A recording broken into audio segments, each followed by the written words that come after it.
Lucia n'avait jamais rêvé de devenir célèbre. Elle voulait juste vivre en paix, avec un salaire modeste, un petit appartement, et la foi comme lumière dans ses journées simples. Mais parfois, ce que l'on croit être une bénédiction, est une épreuve déguisée. Et tout commence toujours par une porte qu'on ouvre sans comprendre ce qu'il y a derrière. À 28 ans, Lucia menait une vie discrète. Elle travaillait comme assistante dans une grande entreprise, gagnant juste assez pour payer son loyer, sa nourriture, et envoyer un peu d'argent à sa mère restée au village. Chaque matin, elle prenait le même bus, s'asseyait au même bureau, répondait aux mêmes mails, toujours avec le même sourire. Elle priait. Beaucoup. Elle jeûnait. Elle croyait que Dieu, un jour, se souviendrait d'elle. La nomination soudaine. Et ce jour arriva. Un matin, après une réunion banale, son patron la convoqua. Elle pensait avoir fait une erreur. Mais au lieu de reproches, elle reçut une annonce inimaginable. Elle était nommée directrice, en remplacement de la précédente, décédée brutalement quelques jours plus tôt. Nouveau salaire, 2 millions. Nouvelle maison. Voiture de fonction. Avantage à perte de vue. Lucia tomba à genoux ce soir-là, les larmes aux yeux. Merci, Seigneur. Tu as exaucé mes prières. Changement de vie et début du piège. Mais ce qu'elle ne savait pas, c'est que cette nomination allait bouleverser bien plus que ses finances. Car dans cette entreprise, les postes les plus hauts ne se gagnaient pas par mérite, mais par alliance. Et derrière les murs de son nouveau bureau, une vérité ancienne attendait dans l'ombre, patiente et silencieuse. Lucia pensait avoir reçu une bénédiction divine. Mais ce qu'elle avait accepté, c'était une offre. Et chaque offre a un prix. Le sien allait bientôt lui être présenté. Et elle allait devoir choisir entre la lumière et le silence éternel. Chaque matin à 6 heures, Lucia se levait avec le même soupir, le même silence dans sa petite chambre aux murs fatigués. Le bruit du ventilateur grinçant, les gouttes d'eau du robinet mal fermé, et l'odeur du pain rassis étaient devenus des compagnons familiers. Elle enfilait son chemisier repassé à la main la veille, attrapait son sac en tissu usé et sortait sans un mot, direction le bus 45. Personne ne la remarquait. Elle n'était qu'une silhouette de plus dans la foule. Une femme normale, dans une vie normale. Mais ce que personne ne savait, c'est que son cœur, lui, brûlait d'espoir. Lucia travaillait comme assistante dans une grande entreprise de la ville. Son bureau était minuscule, coincé entre la photocopieuse et l'armoire des fournitures. Elle gagnait 250 000 francs par mois, un salaire honnête mais qui s'évaporait aussitôt entre le loyer, la nourriture, les factures. Chaque jour, elle accomplissait ses tâches sans se plaindre, rédiger des rapports, organiser des réunions, prendre des notes qu'on oubliait aussitôt. Elle n'avait ni ambition démesurée, ni jalousie envers ceux qui montaient. Elle priait juste pour que ses efforts silencieux soient un jour remarqués, par Dieu, si ce n'était pas par les hommes. Dans son cœur, Lucia mélangeait fatigue et foi. Le soir, après sa journée, elle s'agenouillait devant son petit lit, les yeux fermés, les mains tremblantes. « Et Seigneur, je ne veux pas être riche. Je veux juste ne plus souffrir, murmurait-elle souvent. Ses prières n'étaient pas exigeantes, mais remplies d'une sincérité rare. Elle rêvait simplement d'un jour où elle n'aurait plus à calculer chaque pièce, où elle pourrait envoyer plus d'argent à sa mère sans se priver. Pourtant, malgré les années, rien ne changeait. Et parfois, dans son silence, un doute naissait. « M'as-tu oublié, Seigneur ?» Mais malgré tout, Lucia ne changea rien à sa routine. Elle refusait de tricher, de voler, de mentir pour monter. Même lorsqu'un collègue lui proposa de falsifier des documents pour toucher une prime, elle refusa avec fermeté. « Je préfère attendre la main de Dieu que de prendre ce qui ne m'appartient pas, avait-elle dit. À l'église, elle restait fidèle, assise au même banc, chantant avec une voix douce, invisible parmi les autres fidèles. Elle servait, donnait sa dîme, et encourageait même ceux qui avaient perdu la foi. Elle ne savait pas que cette fidélité allait bientôt être mise à l'épreuve. Un matin, alors que Lucia rangeait des dossiers dans un coin du bureau, une réunion exceptionnelle fut annoncée. Les cadres de l'entreprise étaient convoqués, les visages étaient tendus. Elle ne se sentit pas concernée, comme d'habitude. Mais à la fin de la réunion, son patron l'appela discrètement. « Lucia, peux-tu venir dans mon bureau ? Elle sentit une chaleur étrange monter dans sa poitrine. Son cœur accéléra. Elle se demanda, ai-je fait une erreur? Ce qu'elle ignorait, c'est que ce rendez-vous allait marquer la fin de sa vie ordinaire, et le début d'un voyage qu'aucune prière ne pouvait arrêter. Le silence dans l'entreprise ce jour-là était lourd, presque anormal. Les couloirs d'ordinaire animés résonnaient à peine. Des visages inquiets murmuraient, des regards fuyants s'échangeaient. Lucia sentit l'atmosphère changer dès son arrivée. Une collègue s'approcha à voix basse. « Tu as entendu? Madame Claire, la directrice, elle est morte cette nuit. » Lucia sentit un frisson lui traverser le dos. Morte? Subitement? Aucun signe, aucun avertissement. Juste, partie. Ce décès inattendu plongea tout le personnel dans la stupeur. Mais personne n'imaginait qu'à travers ce drame, une nomination allait bientôt bouleverser la vie de la plus discrète des employés. Le lendemain, après une réunion de crise, le patron appela Lucia dans son bureau. Elle entra avec prudence, le cœur battant, pensant avoir commis une erreur. Mais à sa grande surprise, son supérieur l'accueillit avec un sourire calme. « Lucia, vous êtes une employée sérieuse, appliquée, loyale, et vous avez toute notre confiance. Après réflexion, la direction a décidé que vous étiez la meilleure personne pour succéder à Madame Claire. » Lucia resta figée, incapable de parler. « Moi, directrice » murmura-t-elle. « Oui, vous. » Le mot résonna dans sa tête comme un écho irréel. Un tremblement discret prit place dans ses mains. Lucia sortit du bureau les jambes fléchies, comme si son corps ne lui appartenait plus. Une voiture viendrait la chercher dès le lendemain. On allait lui remettre les clés d'une maison de fonction, une voiture moderne, et un salaire de 2 millions. 2 millions. Elle n'avait jamais vu autant d'argent. Sur le chemin du retour, elle n'arrivait pas à marcher droit, comme ivre de stupeur. Une fois chez elle, elle tomba à genoux au centre du salon. Les larmes coulèrent sans retenue. « Seigneur, toi seul pouvais faire ça. Moi, l'invisible, tu m'as élevé. » Son cœur débordait de gratitude sincère. Le lendemain, à l'aube, une voiture noire brillante s'arrêta devant chez elle. Le chauffeur descendit, ouvrit la portière avec respect. Elle monta, les mains tremblantes. Lorsqu'ils arrivèrent devant la maison de fonction, Lucia crut rêver. Une grande villa moderne, portail automatique, jardin fleuri, piscine étincelante. En entrant, elle posa sa main sur le mur froid, comme pour vérifier si c'était réel. Les meubles luxueux, la cuisine équipée, les rideaux en soie, tout respirait la richesse. Elle s'assit lentement sur le canapé en cuir. « C'est ma maison ? » « Vraiment » murmura-t-elle.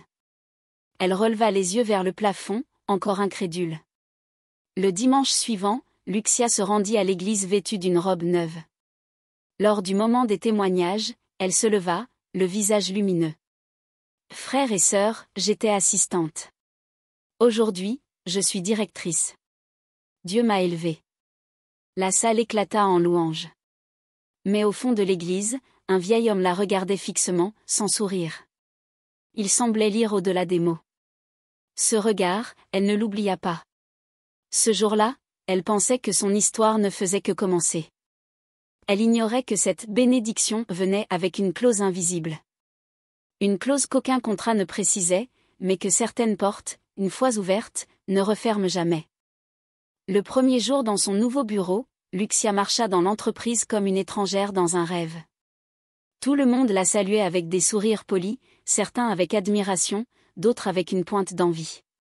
Elle, l'ancienne assistante ignorée, était devenue directrice. « Bravo, directrice » disait-on en chuchotant dans les couloirs. Elle n'arrivait pas à s'habituer à ce mot. Son bureau, vaste et vitré, surplombait la ville.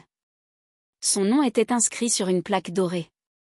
Le fauteuil était plus doux, le silence plus profond. Mais quelque chose dans cette ascension rapide l'effrayait sans qu'elle sache pourquoi. Tout semblait trop parfait. Très vite, Lucia s'adapta. Réunions stratégiques, décisions importantes, elle prenait tout à cœur et faisait de son mieux. Le respect qu'elle recevait la nourrissait intérieurement. Son salaire, désormais énorme, lui ouvrit les portes d'un monde qu'elle ne connaissait que dans les films, restaurants luxueux, robe sur mesure, voyage en première classe. Elle découvrait Paris, Dubaï, Kigali. Dans les hôtels 5 étoiles, on l'appelait Madame la directrice. Elle aimait ce nouveau statut, cette sensation d'exister enfin aux yeux du monde. Chaque détail de sa vie semblait orchestré pour lui rappeler qu'elle avait réussi. Et elle commença à le croire. Peu à peu, quelque chose changea en elle. Ce n'était pas visible, pas encore.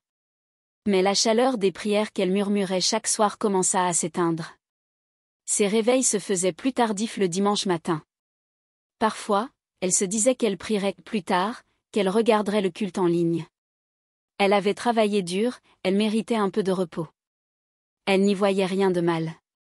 Elle continuait à remercier Dieu, bien sûr. Mais sa relation avec lui devenait administrative. Comme un contrat silencieux. Et tu m'as béni, Seigneur.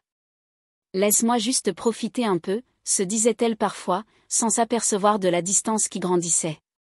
Sur son unique jour de repos, le samedi, Lucia se rendait désormais dans les endroits les plus huppés de la ville. Elle commandait des plats aux noms imprononçables, s'asseyait à des tables entourées d'inconnus puissants. Les regards qu'elle recevait, les compliments sur ses robes, les serveurs courbant le dos, elle aimait ça. Une douce ivresse s'installait. Elle ne parlait plus jamais de ses débuts modestes, ni de ses anciens collègues. Son passé semblait déjà lointain. Parfois, son téléphone vibrait. « Viendras-tu demain à l'église ?» demandait le pasteur. Elle lisait les messages, sans toujours répondre. Le luxe criait plus fort que la foi. Un soir, alors qu'elle rentrait d'un dîner mondain, Lucia croisa une vieille dame dans la rue. La femme la fixa longuement et dit à voix basse, « On ne peut pas s'éloigner de la source sans en payer le prix », puis elle tourna les talons et disparut dans l'ombre. Lucia, troublée, resta immobile quelques secondes. Était-ce un avertissement? Une simple folie d'une inconnue? Elle haussa les épaules, haussa le volume de la musique dans sa voiture, et rentra chez elle. Mais cette phrase resta dans son esprit. Comme une note dissonante dans une mélodie trop parfaite. Le téléphone vibra à minuit passé. Lucia, réveillée en sursaut, attrapa l'appareil d'une main lourde. C'était un message de son pasteur. « Lucia, je prie pour toi. Dieu m'a mis un fardeau dans le cœur. Ne t'éloigne pas de sa présence. » Elle regarda le texte un moment, les yeux flous, puis éteignit l'écran. Elle se tourna dans son grand lit, sans répondre. Mais cette nuit-là, le sommeil refusa de revenir. Elle resta allongée, les yeux ouverts, fixant le plafond, le cœur un peu serré. Comme si quelque chose l'observait dans l'obscurité. Elle ne croyait pas encore aux signes. Les jours suivants, tout semblait normal en surface, mais une tension invisible s'installait. Lucia commença à faire des rêves flous, des visages sans bouche, des couloirs sombres, des horloges sans aiguille. Parfois, elle se réveillait en sueur, la gorge sèche, sans comprendre ce qui l'avait effrayée. Elle tenta d'ignorer ses sensations, mais un matin, alors qu'elle arrivait au bureau, un nouvel employé la salua avec un regard étrange. « Soyez vigilante, madame, murmura-t-il. Elle fronça les sourcils. « Pardon ?» Mais il ne répondit pas. Elle demanda son nom à la RH le lendemain, et découvrit qu'aucun nouvel employé n'était enregistré. Lucia ressentit une peur étrange, silencieuse, qui ne ressemblait pas à ses anciennes inquiétudes financières.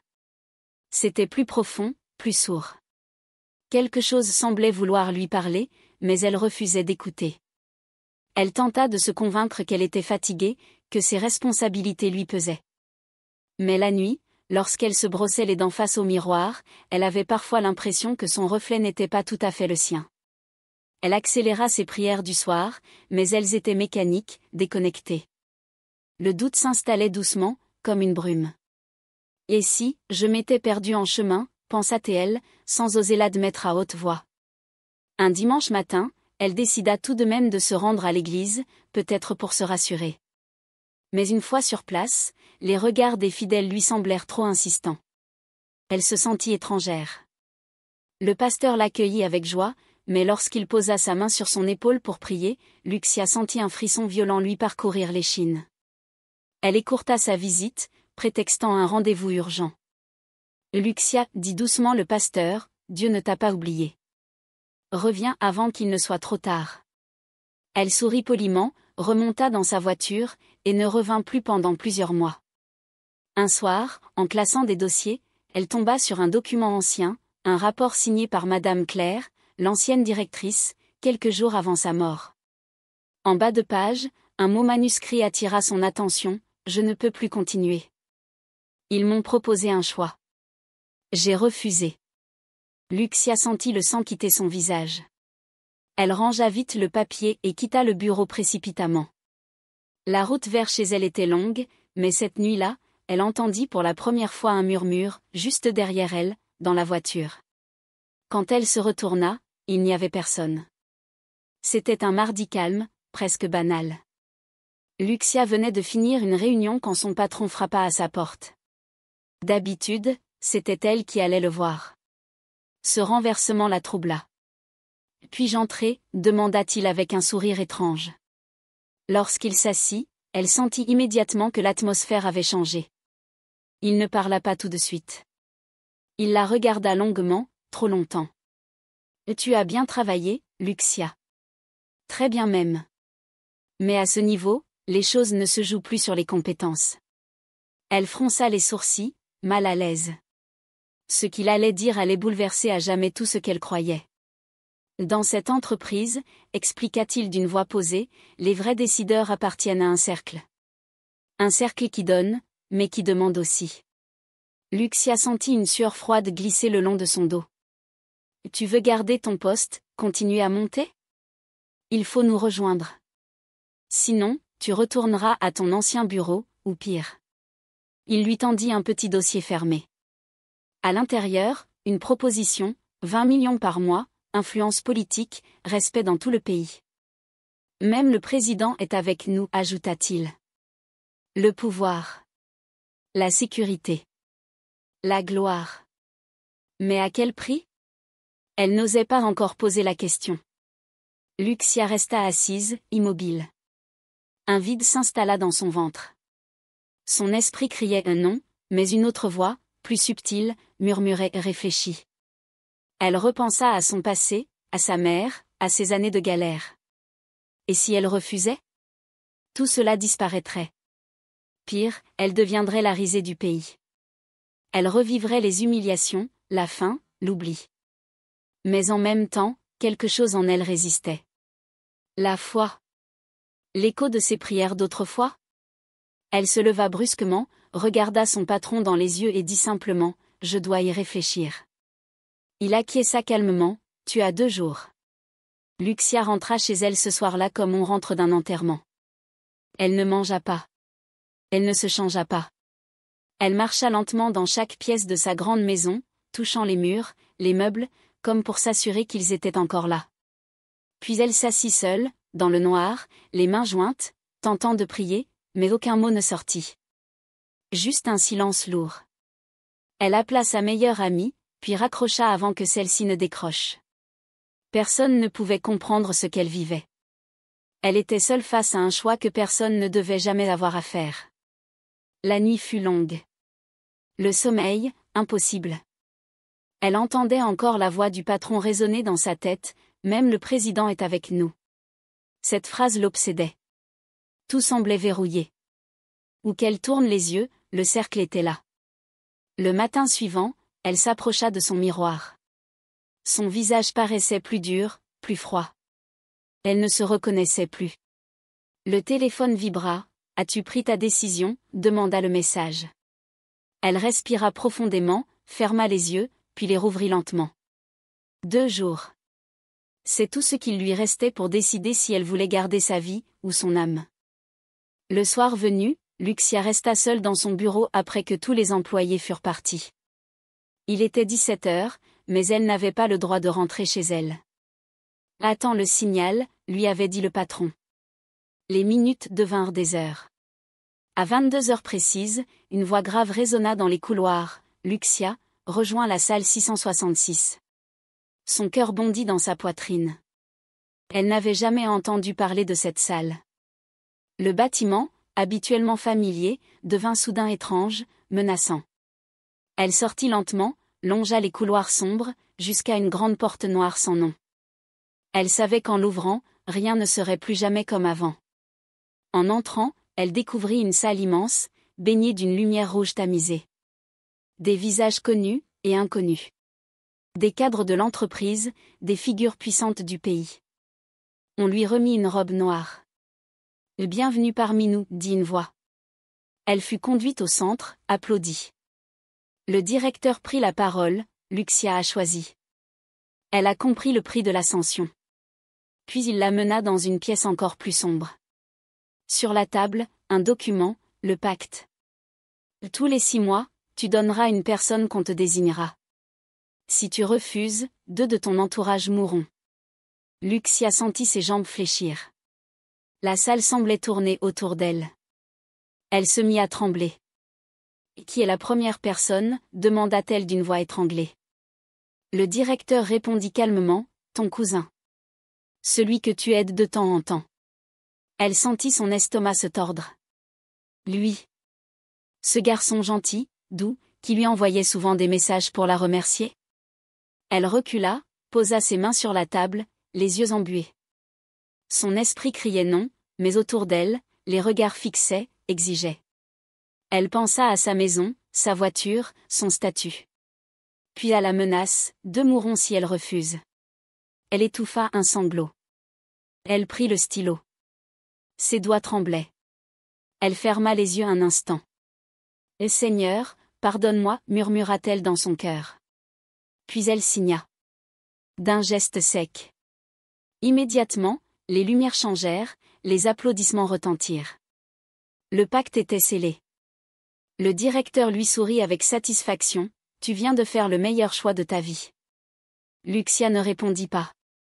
Elle était là, physiquement, mais son esprit était ailleurs. Elle remit la robe noire, sortit de la salle lentement. Ses pas résonnaient dans le couloir comme ceux d'une condamnée. Elle savait qu'elle venait d'entrer dans un univers où la lumière n'existait plus. Le lendemain, en plein après-midi, son téléphone sonna. Une voix officielle lui annonça « Nous avons le regret de vous informer que votre cousin est mort ce matin, dans un accident. » Le monde de Luxia s'arrêta. Le téléphone tomba de ses mains. Elle s'effondra au sol, incapable de crier. Elle avait signé. C'était réel. La mort n'était plus une notion lointaine. C'était un fait. Un échange. Un prix. Les jours suivants, elle retourna au travail, maquillée, droite, forte en apparence. Mais dans ses yeux, quelque chose s'était éteint. Et dans son cœur, une cicatrice venait de s'ouvrir, qui ne se refermerait jamais. Le visage de son cousin ne quittait plus ses pensées. Dans chaque silence, chaque reflet, il réapparaissait. Il souriait. Ce même sourire qu'il lui envoyait à chaque virement, chaque petit geste d'aide. Et maintenant, il n'existait plus. Mort, à cause d'elle. Luxia n'avait pas pleuré lors de l'enterrement. Trop de regards. Trop d'obligations. Mais le soir, seule dans sa chambre, elle s'effondrait. Pourtant, chaque matin, elle se levait, se maquillait, portait ses plus belles tenues, et retournait travailler comme si de rien n'était. Car dans ce monde-là, la douleur n'était pas permise. Et le silence était devenu sa nouvelle armure. Quand elle revint au bureau, l'accueil fut triomphal. Les collègues l'acclamèrent, les cadres la félicitèrent. « Vous êtes brillante, madame la directrice. Vous êtes un modèle pour nous. » Les regards admiratifs, les sourires, les applaudissements. Tout semblait parfait. Mais Luxia entendait autre chose. Une voix intérieure, faible mais insistante, à quel prix? Pourtant, elle souriait. Elle remerciait. Elle félicitait à son tour. Comme une actrice dans un rôle bien appris. Le contraste entre les louanges publiques et sa douleur privée creusait un vide de plus en plus profond. Mais personne ne le voyait. C'était le début d'une chute invisible. Luxia essayait de ne pas penser. Elle évitait les photos de famille, bloquait les messages de sa tante, refusait d'ouvrir les albums de souvenirs. Elle se disait, c'est fini. C'est passé. Je n'ai pas eu le choix. Mais son regard devenait plus dur. Ses gestes plus mécaniques. Son rire, plus rare. Elle se parlait à elle-même, il est au ciel. Il ne souffre plus. Et moi, je dois avancer. Elle se réfugiait dans le travail, dans les chiffres, dans les réunions. Chaque minute de silence lui faisait peur. Car dans le silence, son visage revenait. Et avec lui, la vérité. Alors Lucia décida de se rendre indispensable. Elle multiplia les projets, augmenta les performances de l'entreprise, gagna le respect même des plus sceptiques. Très vite, des journalistes commencèrent à s'intéresser à elle. On l'invitait à des conférences, on citait son nom dans des articles inspirants. La femme qui révolutionne le management africain. L'ex-assistante devenue icône du leadership. Son image grandissait. Mais son âme rétrécissait. Elle se regardait parfois dans le miroir et se murmurait « Tu es forte. Tu n'as besoin de personne. Tu mérites cette place. » Elle répétait ces phrases comme des mantras. Des incantations pour faire taire sa conscience. Un soir, alors qu'elle était seule dans sa voiture de luxe, arrêtée à un feu rouge, une petite fille s'approcha de la vitre pour vendre des mouchoirs. Leurs regards se croisèrent. L'enfant lui sourit. Et soudain, Lucia crut voir le visage de son cousin. Même sourire. Même lumière. Elle sursauta, recula légèrement. Le feu passa au vert. Elle accéléra brutalement, laissant l'enfant derrière elle. Ce soir-là, elle dormit mal. Très mal. Mais au matin, elle se leva comme d'habitude, remit son masque de directrice, et continua. Car une fois le pacte signé, s'arrêter devenait plus dangereux que d'avancer. Le visage de Lucia s'affichait désormais sur les écrans géants de la ville. La femme qui inspire le pays. La voix du renouveau. Elle passait à la télévision, invitée sur les plus grandes chaînes. Les journalistes buvaient ses paroles. Les ministres la saluaient avec respect. Le président lui-même lui avait serré la main lors d'un événement officiel, chuchotant « Vous êtes l'avenir de cette nation ». Elle souriait, digne, maîtrisée. Mais derrière ce regard glacé se cachait une vérité que personne ne devait connaître. Sa puissance reposait sur le silence des morts, et ce silence, elle devait l'entretenir tous les 6 mois. Son église n'avait pas abandonné. Le pasteur l'appelait parfois, laissait des messages longs, pleins de larmes et d'avertissements. Lucia, Dieu te cherche encore. Ce n'est pas trop tard, mais elle ne répondait plus. Je suis occupée, répétait-elle à chaque fois qu'on tentait de l'atteindre. Elle envoyait sa dîme par transfert mobile, un geste automatique. Elle ne priait plus. Elle n'écoutait plus. Son cœur, elle le pensait protégé par sa réussite. Son téléphone vibrait, mais sa conscience, elle, s'éteignait lentement. Les choses spirituelles lui paraissaient lointaines. Elle se disait, j'ai changé de saison. Ce que je vis aujourd'hui, aucun pasteur ne peut le comprendre. Lucia n'était plus la même. Dans sa garde-robe, les robes ordinaires avaient disparu. Elle ne montait plus dans des voitures à moins de plusieurs centaines de millions. Elle voyageait en jet privé, d'un continent à l'autre. À Dubaï, à Paris, à New York, on lui réservait les suites présidentielles, on lui déroulait des tapis rouges. Elle souriait, levait la main, saluait les foules. À l'intérieur, elle se sentait parfois vide, mais elle se rassurait, c'est le prix du succès. Elle avait accepté cette vie. Et elle s'y accrochait comme à une corde dorée, qui pourtant, l'étranglait lentement. Tous les 6 mois, une enveloppe lui était remise. Un nom. Une cible. Et sans poser de questions, Lucia signait. Le rituel était devenu une routine. La salle 666, les papiers à paraffer, les regards complices. Elle ne tremblait plus. Elle ne pleurait plus. Elle exécutait. Puis elle rentrait chez elle, ouvrait une bouteille de vin, écoutait de la musique classique, et dormait. C'était la règle. La seule. La condition de tout garder, maison, statut, pouvoir. Elle savait que si elle brisait cette règle, tout s'effondrerait. Ce n'était pas une hypothèse. C'était un contrat. Et un contrat ne se discute pas. Un matin, après un retour de voyage en jet privé, Lucia trouva une lettre posée sur sa table, dans sa villa pourtant ultra sécurisée. Elle sursauta. Personne n'était censé entrer là sans autorisation. Le papier était ancien, froissé. Une simple phrase y était écrite à l'encre noire, le sang parle, même dans le silence. Elle sentit son estomac se nouer. Elle sortit précipitamment, fit changer les serrures, renforça les caméras. Mais au fond d'elle, elle savait que cette lettre ne venait pas d'un humain. Quelque chose, ou quelqu'un, venait de frapper à sa conscience. Et cette fois, elle ne pourrait pas l'ignorer. Le 5e nom lui fut remis sans cérémonie. Une enveloppe glissait sur son bureau, comme une note banale. Elle l'ouvrit d'un geste automatique. Pas un frisson, pas une larme. Juste un regard bref, une inspiration calme, puis un murmure, « Très bien ». Lucia n'avait plus besoin de silence pour réfléchir. Elle ne tremblait plus dans la salle 666. Ses mains signaient avec l'aisance d'un chef d'entreprise paraphant un contrat. Ce qui, autrefois, la brisait, était devenu un simple devoir. Un rouage du système. Les sacrifices avaient cessé d'être des dilemmes. Ils étaient devenus des échéances. Et elle, une exécutante sans faille. À mesure que les mois passaient, Lucia remarquait que son téléphone sonnait de moins en moins. Sa mère n'appelait plus. Ses anciennes amies étaient soit mortes, soit parties. Ceux qui lui restaient devenaient suspects. Une voix intérieure lui disait parfois, « Ne t'attache pas. Ils pourraient être les prochains. » Alors elle coupa elle-même les ponts, pour ne plus souffrir.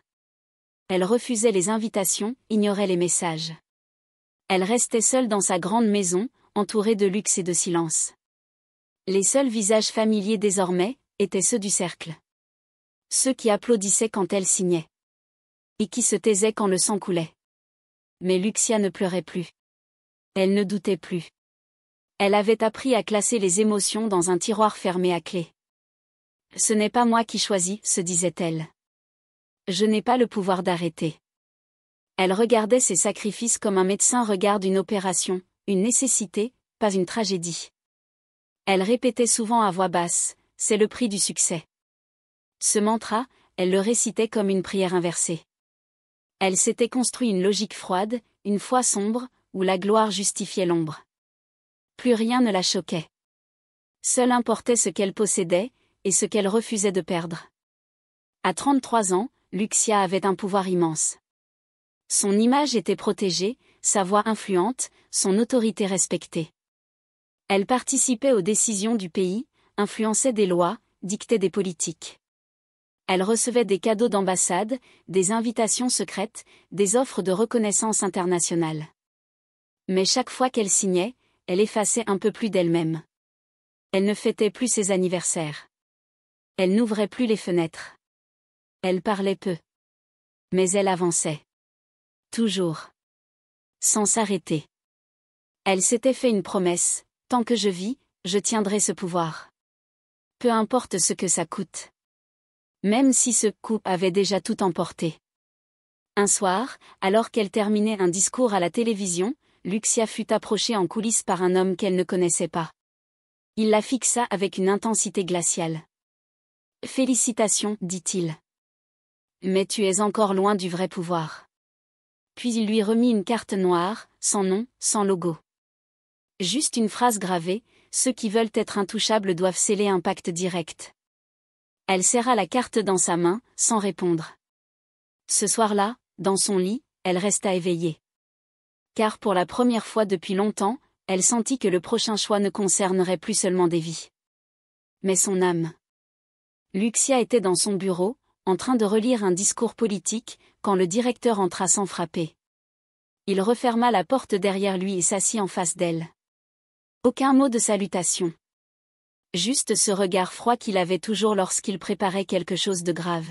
« Lucia, ta notoriété grandit trop vite. Et cela inquiète certains membres du cercle. Tu risques d'être éliminée. » Elle le fixa sans parler. Mais il y a une solution. Il sortit une nouvelle enveloppe, plus lourde, plus épaisse. Un pacte supérieur. Avec des entités. En échange, tu seras intouchable. Mais tu devras donner 15 vies. Tous les 6 mois. Le silence fut brutal. 15.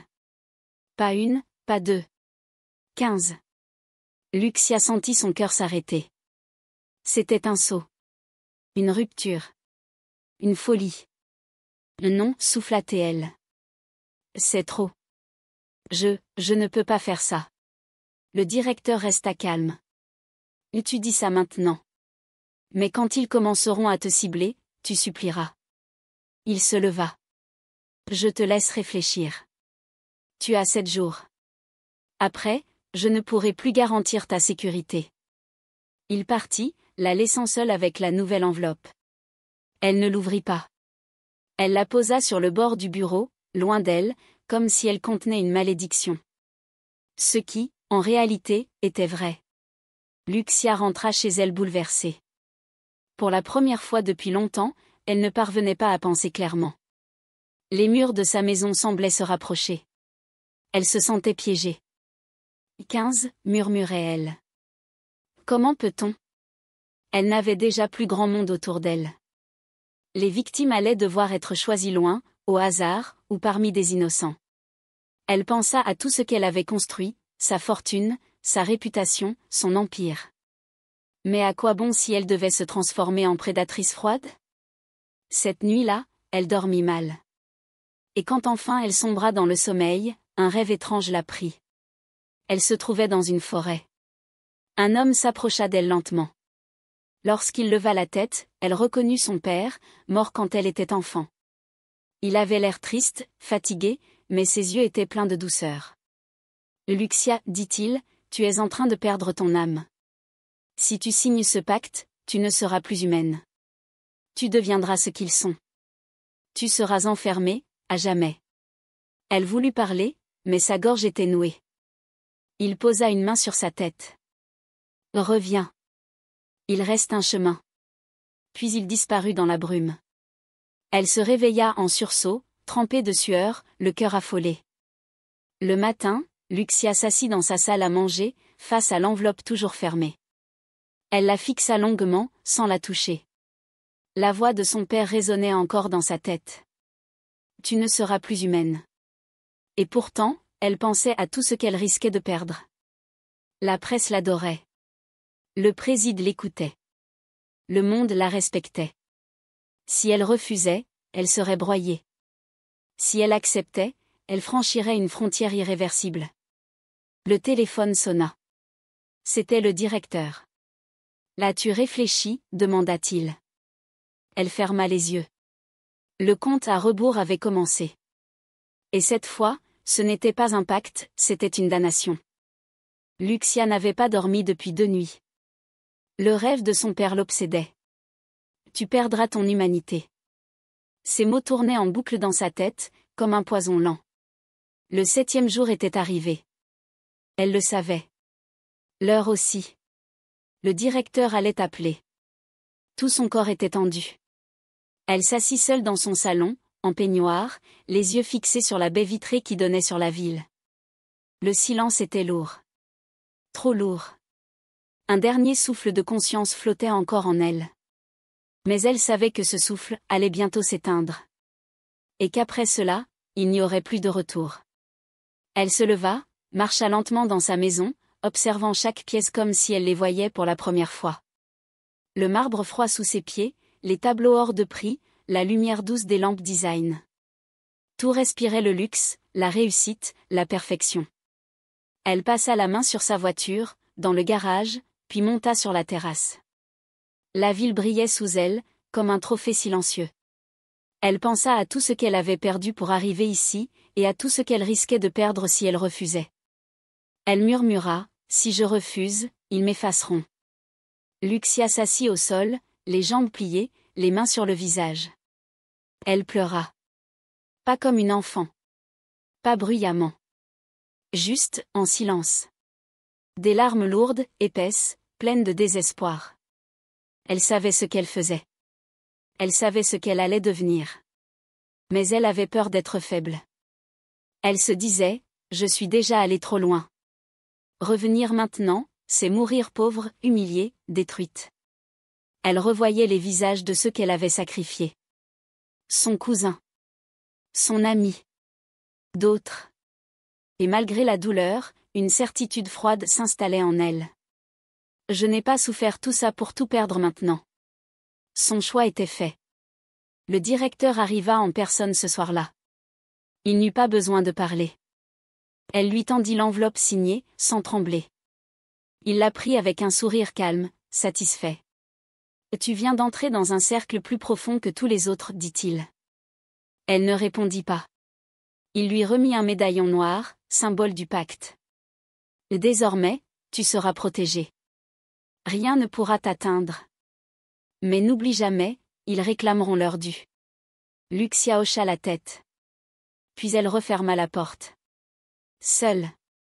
Elle alla s'asseoir devant son miroir. Son visage était parfait. Son regard, vide. Et dans ce vide, une décision venait de naître. Elle se leva, alla dans sa salle de bain, se lava le visage. L'eau était tiède, mais elle avait froid. Très froid. Elle s'observa longuement dans le miroir. Il n'y avait plus de peur. Plus de doute. Juste, un silence absolu. Elle n'avait plus d'âme. Juste un objectif. Préserver son trône. Son nom. Sa légende. Cette nuit-là, elle dormit profondément. Et au matin, elle se réveilla sans cauchemar. Sans cri. Elle se regarda dans le miroir une dernière fois, puis murmura « Je suis prête ». Mais ce qu'elle ignorait, c'est que le corps, lui, n'oublie jamais les choix que l'âme refuse d'assumer. 2 jours après avoir signé le nouveau pacte, Luxia sentit une douleur étrange dans sa poitrine. Au début, elle crut à la fatigue. Puis vinrent les vertiges. La fièvre. Les sueurs froides. Elle tituba dans sa cuisine, se tenant au mur, incapable de rester debout. Son corps, jusqu'ici fort et élégant, devenait lourd, incontrôlable. Elle s'effondra dans son salon, les yeux mi-clos, respirant difficilement. Lorsqu'on la retrouva, elle délirait, parlant seule, murmurant des mots incompréhensibles. Les secours arrivèrent rapidement. Elle fut emmenée d'urgence à l'hôpital. Les premiers examens révélèrent une inflammation généralisée, mais aucune cause identifiable. Son corps criait. Mais sans explication. À l'hôpital, les médecins se relayèrent. Analyse, scanner, perfusion, rien ne fonctionnait. Luxia alternait entre phases de fièvre intense et moments de paralysie. Elle criait parfois dans son sommeil, des noms oubliés, des phrases sans sens.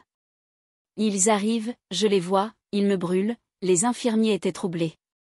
Son dossier médical était vide de toute maladie chronique. Aucun virus détecté. Rien d'anormal. Et pourtant, son état se dégradait rapidement. Le directeur fut alerté. Il ne répondit pas. Un silence inquiétant s'installa autour d'elle. Comme si même ceux du cercle refusaient de s'approcher. Comme si ce qui la touchait était interdit. Luxia, dans ses rares moments de lucidité, comprenait. Elle savait que son corps n'était pas malade au sens médical. Il réagissait. Il se vengeait. Il expulsait ce que son esprit avait voulu cacher. Elle repensait aux mots de son père dans le rêve, « Tu ne seras plus humaine ». Peut-être qu'elle l'était déjà plus. Chaque nuit, elle revivait les visages. Ceux qu'elle avait signés. Les cris. Les supplications. Elle ne priait plus. Elle ne criait même plus. Elle pleurait intérieurement, mais ses larmes ne coulaient plus. Tout semblait figé. Et dans ce gel, une certitude naissait, elle allait mourir. Et personne ne pourrait l'en empêcher.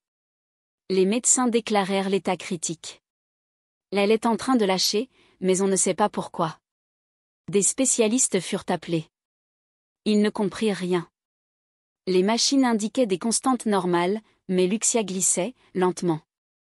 Comme si une force invisible la vidait de son énergie.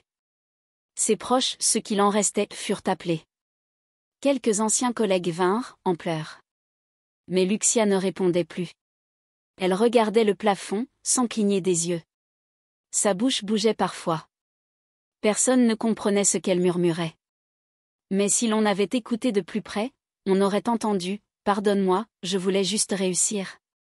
Puis, une nuit, son cœur ralentit. L'équipe médicale tenta une dernière réanimation. Les machines bipèrent, puis s'arrêtèrent. Lucia était partie. Juste comme ça. Sans cause visible. Sans raison médicale. Le matin suivant, les médias annoncèrent « La directrice nationale Lucia est morte cette nuit dans des circonstances encore inexpliquées ». Le pays fut sous le choc. Mais personne ne savait. Personne ne comprenait. Et ceux qui auraient pu parler, s'étaient tus. Définitivement. Car certaines morts ne sont pas naturelles. Elles sont la dernière facture d'un pacte trop longtemps ignoré.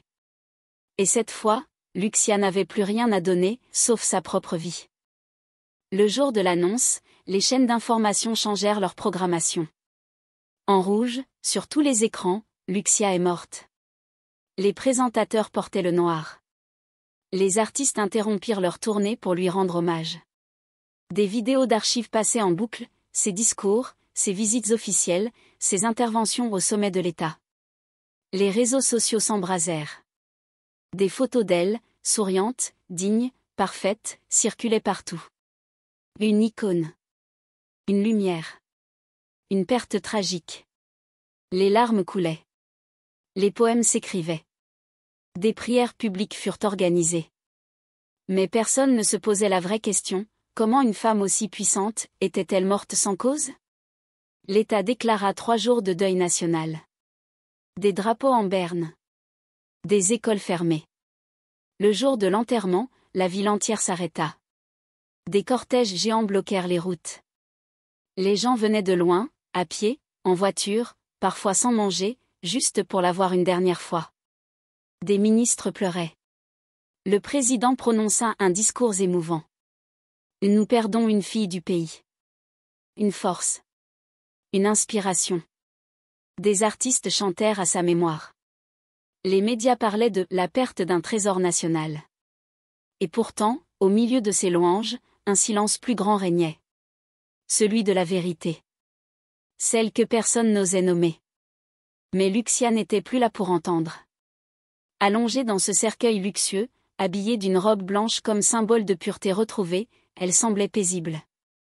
Ironie cruelle. Car à l'intérieur, son âme hurlait peut-être encore. Elle avait eu tout ce que le monde rêvait, gloire, respect, pouvoir. Et pourtant, elle était partie seule, dans un lit d'hôpital, sans adieu, sans explication. Les gens pleuraient son départ, mais personne ne pleurait ce qu'elle avait vécu en silence. Ce qu'elle avait sacrifié. Ce qu'elle avait caché. Car parfois, les plus belles réussites sont bâties sur des murs de silence, et des sols de sang. Au cimetière, une foule immense se pressait autour de la tombe. Des militaires, des députés, des entrepreneurs, tous réunis. Les caméras filmaient. Les drones survolaient. Des roses blanches tombaient sur le cercueil. Lucia, notre héroïne. Lucia, l'étoile du pays. Mais dans cette mer d'éloges, une absence frappa certains esprits attentifs. Le directeur. L'homme qui l'avait guidé, protégé, promu. Il n'était pas là. Aucun message. Aucun mot. Rien. Comme s'il n'avait jamais existé. Certains journalistes posèrent la question. Les proches évitèrent le sujet. Et pourtant, quelque chose dans ce silence glacé disait que son absence n'était pas une coïncidence. Mais un indice. Car pendant que le pays pleurait, pendant que les caméras diffusaient des images de l'enterrement, une pièce restait dans l'ombre. Un bureau fermé à clé. Une lumière tamisée. Et un homme seul, assis dans un fauteuil en cuir. Verre à la main. Musique douce. Il souriait. Non de tristesse. Mais de satisfaction. Le plan avait fonctionné. Lucia était partie. Et le trône était libre.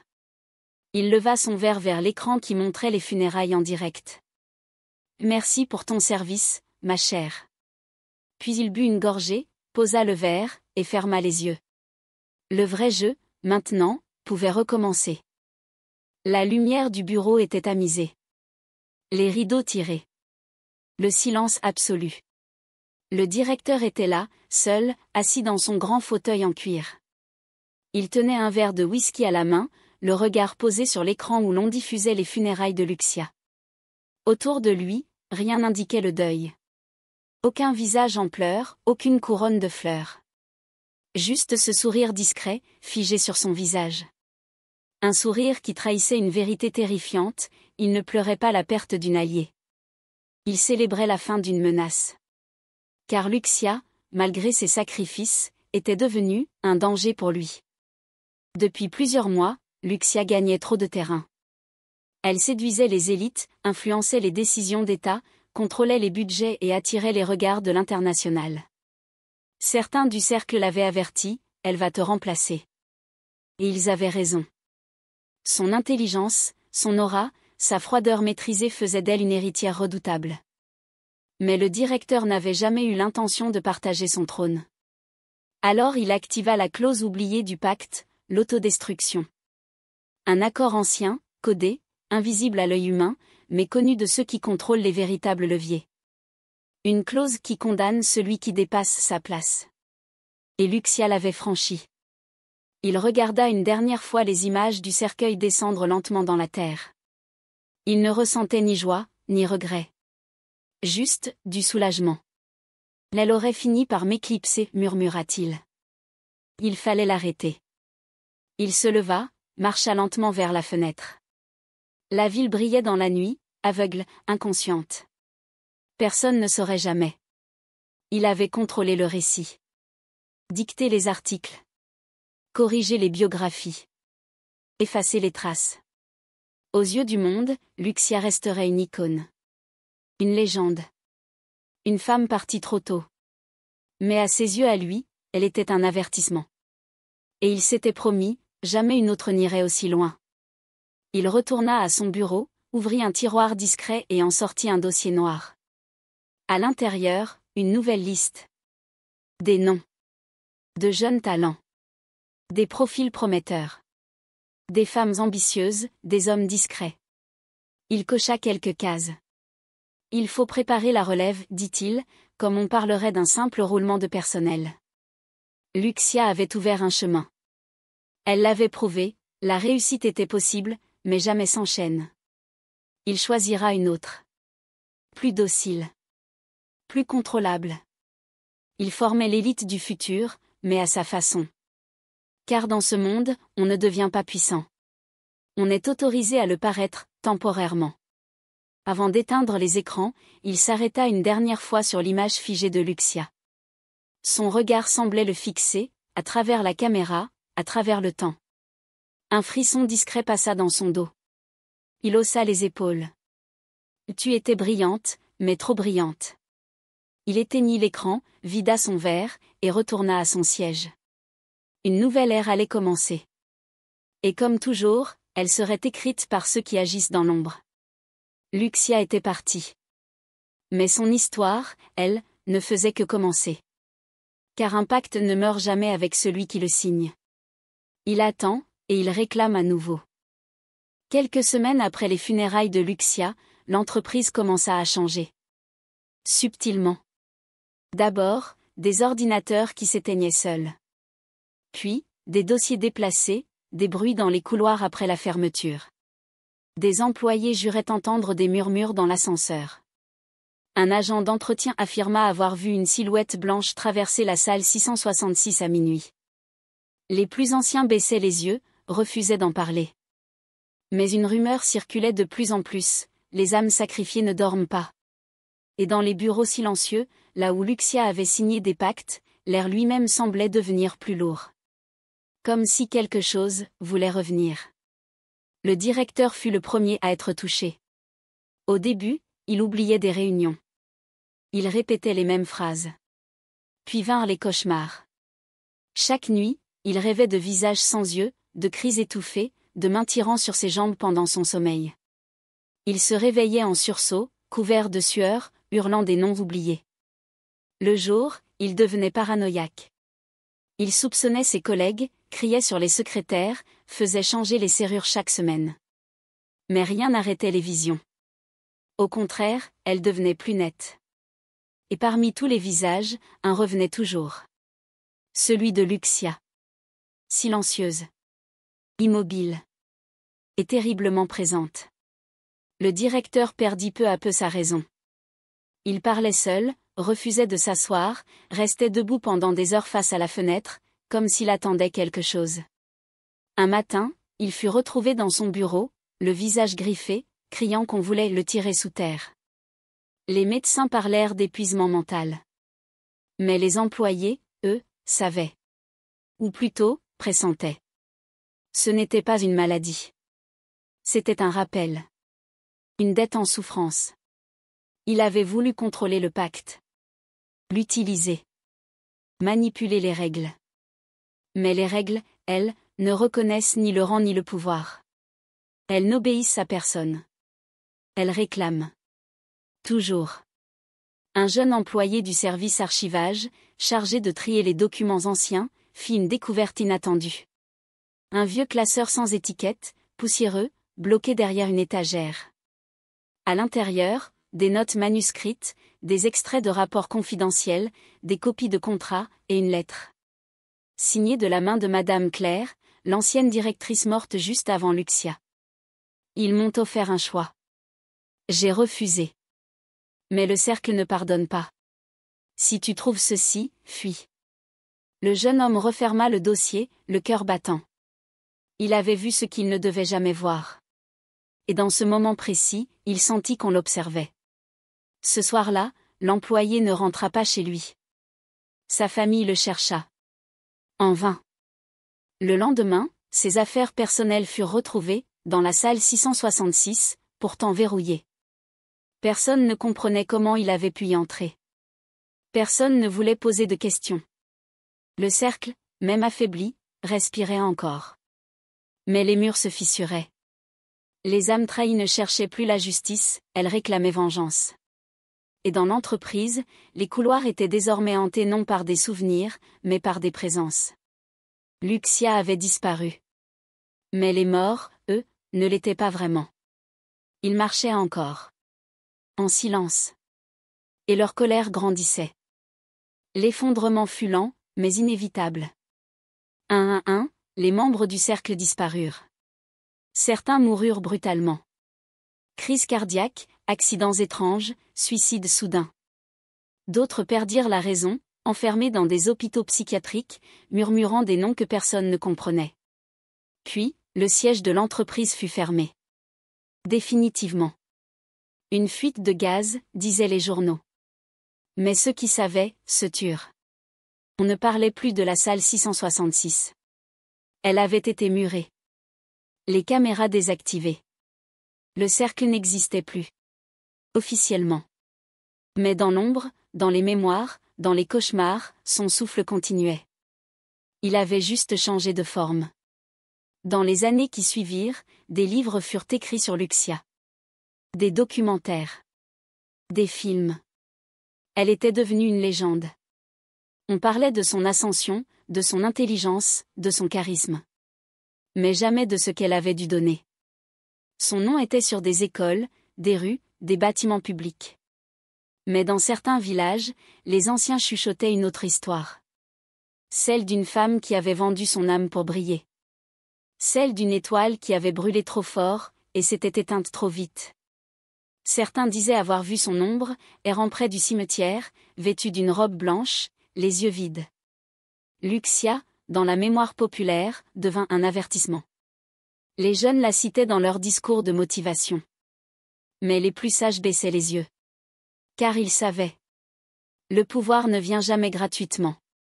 Derrière chaque monument, chaque statue, chaque hommage, se cache parfois une dette invisible. Et Lucia, malgré tout ce qu'elle avait obtenu, n'avait jamais réussi à rompre son pacte. Elle en avait payé le prix. Jusqu'au dernier souffle. Et même après. Car certains pactes, une fois signés, ne vous libèrent pas à la mort. Ils vous suivent. Dans l'au-delà. Dans la mémoire des vivants. Et dans le silence des murs. Les autorités, face aux disparitions mystérieuses, décidèrent de classer l'affaire. Trop de mystères. Trop de coïncidences. On détruisit une partie des archives. On interdit l'accès à certains étages du bâtiment. Un comité spécial fut dissous. L'affaire fut enterrée. Officiellement. Mais dans un petit village, un enfant naquit une nuit d'orage. Il portait une marque étrange sur le bras, un symbole jamais vu, sauf par un vieil archiviste. Celui-ci, devenu fou, murmura à son lit d'hôpital, « Elle revient. » Peut-être était-ce vrai. Peut-être pas. Mais une chose restait certaine, la mémoire de Lucia ne mourrait jamais. Elle s'était enracinée. Et sous cette terre, quelque part, là où son corps repose, on dit que rien ne pousse. Aucun arbre. Aucun brin d'herbe. Même les oiseaux évitent l'endroit. Le sol reste sec, craquelé, comme marqué d'un feu invisible. Certains viennent y prier. D'autres s'en écartent, terrifiés. Mais tous, au fond, savent une chose, Lucia n'a jamais vraiment quitté ce monde. Elle est devenue un murmure. Un avertissement. Une ombre qui veille. Et chaque fois qu'une âme ambitieuse tente de défier l'ordre établi, elle revient. Car certains pactes ne se rompent pas. Ils se transmettent. Et un jour, ils réclament un nouveau nom. Le destin de Lucia restera à jamais gravé dans les mémoires. Non pas pour sa richesse, ni pour sa célébrité, mais pour ce qu'elle incarne, l'illusion parfaite du succès rapide. Une vie qui, de l'extérieur, brillait de mille feux. Mais à l'intérieur, chaque pierre de ce palais était cimentée par la douleur, le sang et le silence. Lucia était une femme simple, croyante, patiente. Elle avait prié, attendu, espéré. Et quand l'opportunité est venue, elle a cru voir la main de Dieu. Mais elle ne savait pas que certaines bénédictions sont des tests. Que certains cadeaux brillent plus qu'ils ne réchauffent. En acceptant ce pacte, elle a tout gagné, mais elle s'est perdue elle-même. Son âme, sa paix, son humanité. Et malgré les jets privés, les tapis rouges et les applaudissements du président, la vérité restait inchangée, elle vivait avec une dette invisible. Une dette qui ne s'efface pas avec le temps. Qui ronge, lentement, silencieusement. Sa fin tragique nous rappelle que toutes les gloires ne viennent pas de la lumière. Et que certains chemins, une fois empruntés, ne permettent plus de retour. L'univers du pouvoir, du luxe et de l'influence a ses règles. Et quand on entre dans ce jeu sans discernement, on devient une pièce qu'on sacrifie quand elle brille trop. Ce récit est un appel. À la vigilance. Au discernement. Car les pièges les plus dangereux ne sont pas ceux qu'on voit, mais ceux qui se présentent avec le sourire. Ceux qui promettent la gloire sans la douleur. Ceux qui te tendent la main, pendant qu'ils te préparent la chute. Lucia a cru réussir. Mais ce qu'elle avait pris pour une élévation, était une descente invisible. Et aujourd'hui, il ne reste d'elle qu'un nom murmuré à voix basse. Une légende. Une malédiction. Une leçon éternelle.